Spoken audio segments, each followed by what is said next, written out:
Procès Hallyday. Pourquoi Laetitia Hallyday n'a plus envie de faire. Une première audience avait été organisée le 15 mars dernier.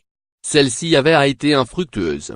Vendredi 30 mars 2018, les avocats de Laetitia Hallyday et ceux de David et Laura Smay ont été réunis une seconde fois face à la justice pour tenter de résoudre certains des problèmes liés à l'héritage de Johnny Hallyday.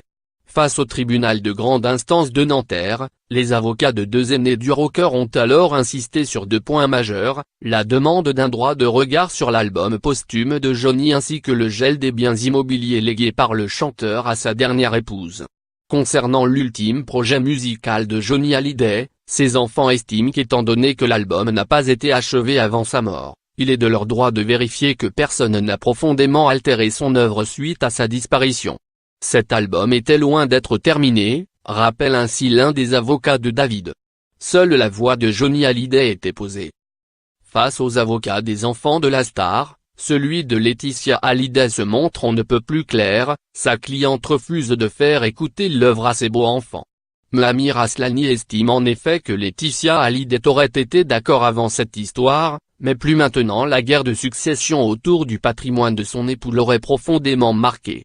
Son avocat estime par ailleurs qu'aucun des deux enfants ne peut revendiquer le moindre droit moral justifiant l'écoute de l'album. Ce droit moral n'existe pas, assure Moamir Aslani. Ni pour David, ni pour Laura. Pas plus que pour Laetitia puisque l'artiste a approuvé chaque chanson avant sa mort.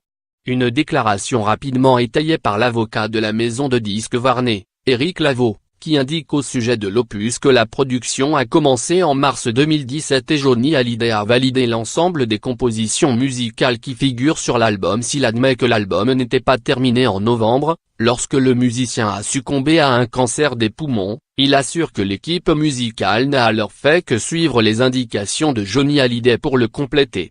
Loin d'accéder aux demandes de David Hallyday et de Laura Smay, Warner refuse donc de faire écouter le projet, espérant ainsi garder la confidentialité sur l'ensemble des enregistrements de l'album. La décision du tribunal dans cette affaire sera rendue le vendredi 13 avril prochain à 15 h.